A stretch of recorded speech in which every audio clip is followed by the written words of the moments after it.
And joining me now in studio is I-24 News Foreign Affairs editor Owen Alterman and Dr. Emily Landau, the director of the Arms Control and Regional Security Program at the INSS. Thank you both for joining me this morning. Sure. Good morning. So it's been, good morning, 1 year since Iran and 6 world powers have reached the nuclear deal. The 159-page memorandum was released. I know, Owen, you've read it all. The deal has not produced the economic boom expected for.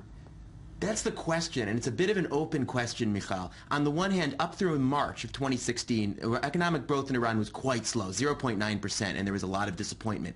At this point, the IMF projecting for 2016, I assume for calendar year 2016, 4 to 5% economic growth, much stronger. However, that said, there's still a sense that a lot of foreign companies staying on the sidelines, not going into Iran, and there are some interesting theories about why that's true. Absolutely. Now, Dr. Landau, maybe we can talk about some of the technicalities of the agreement. Has Iran lived up to the expectations of the international community as Yes. far as the deal?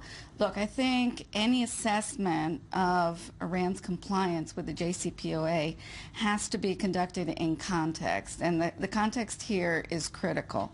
And there's two important points in this regard. First of all, Iran made very minimal nuclear concessions. We need to keep that in mind.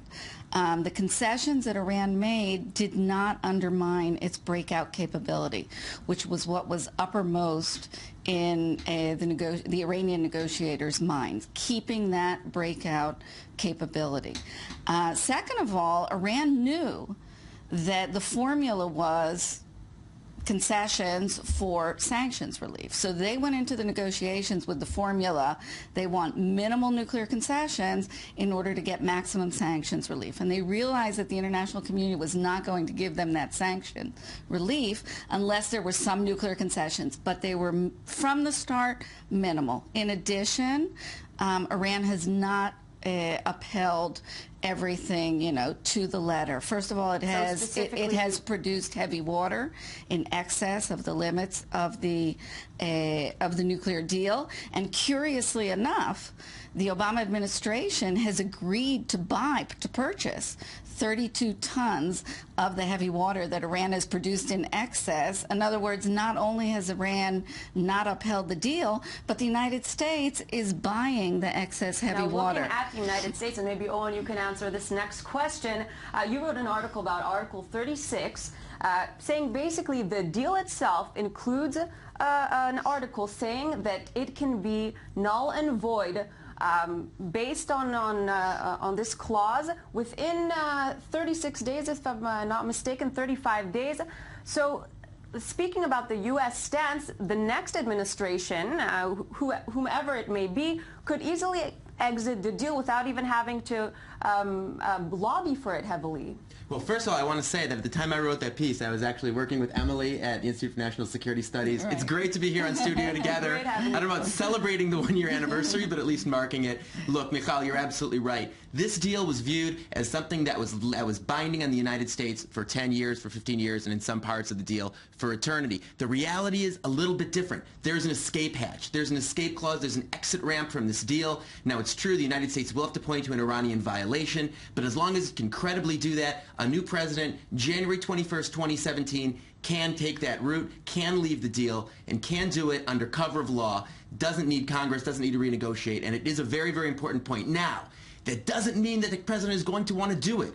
A lot of deal opponents in the United States, a lot of prominent deal opponents in the United States, don't think it would be a good idea to ditch the deal. They want to take other steps to try to enforce. We can look at what, for example, Congress is doing, or House Republicans are trying to do on the Boeing deal. What about the House trying to, with the Boeing deal, trying to block it? How will this come into play? And the next administration, if it isn't within their interest, how quick could this indeed happen? Well, it's a very interesting point, because a lot of the moves in the House are expected to be vetoed by President Obama. Not clear if there will be enough of a two-thirds majority to override those vetoes. But sure, if there's a Republican president in the White House, or even a Democratic president, Hillary Clinton, who would take a different position, depending on circumstances, you could imagine something like that happening, and it could be very dramatic.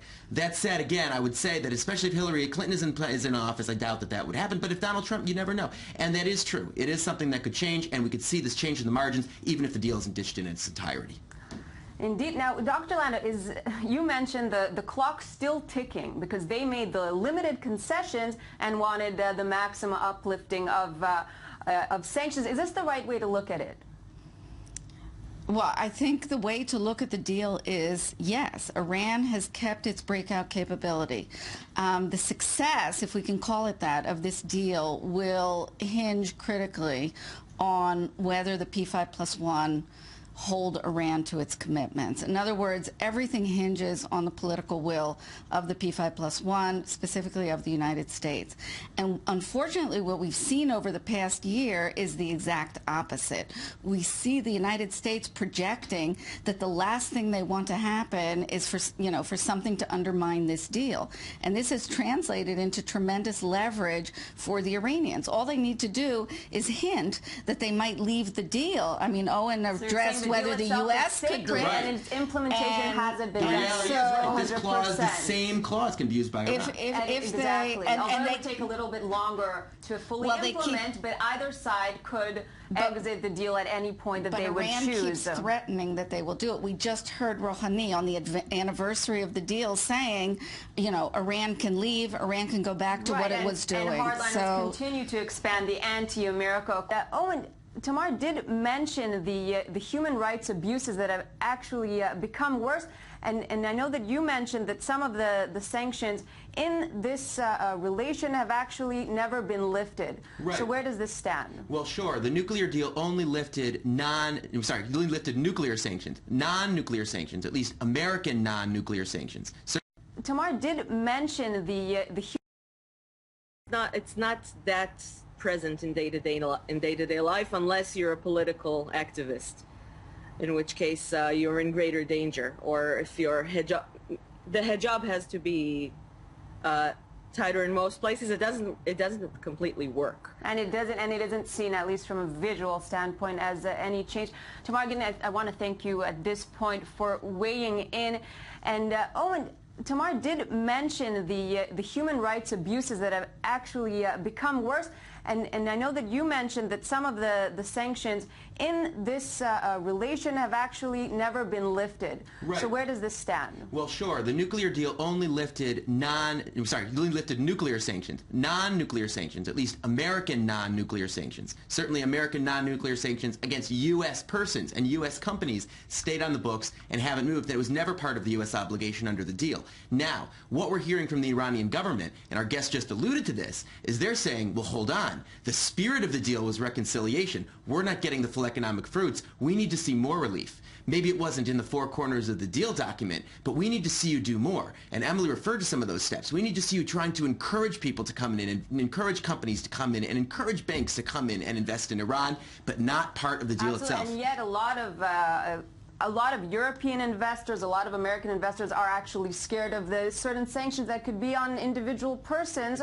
and this is keeping them back from fully expanding this financial potential with Iran. That is one theory. Well, yeah. I mean, it's important to keep in mind that there's no obligation, according to the deal, to do the things that the Iranians are complaining are not happening. And on the other side, I think taking into account some of the things that Tamar just said about, you know, the increased strictness with regard to some of the, the hijab and other things in Iran, what we're not seeing in Iran is any moderation since the deal was implemented, since the deal was announced last year. And remember, this was a major part of the Obama administration agenda, was this deal is an indication of moderation, and it will lead to further moderation. And the election results would also indicate the certain flow to a more conservative standpoint. Well, certainly in terms of the Speaker of the Majlis, of the Parliament, and the head of the Assembly of Experts. So things are not moving in the direction that was hinted at, and more than hinted at, almost promised. And also in terms, of course, of Iran's foreign policy. If we look at Syria, if we look at its ballistic missile test, we're seeing seeing an emboldened Iran rather than a more moderate Iran, and I think this also needs to be part of any assessment of the deal. And some actions of goodwill wouldn't hurt perhaps in this regard, and not only the technicalities. Dr. Emily Landau, Owen Alterman, I'd like to thank you at this point for being with me and weighing in on the Iran deal this morning as we move along.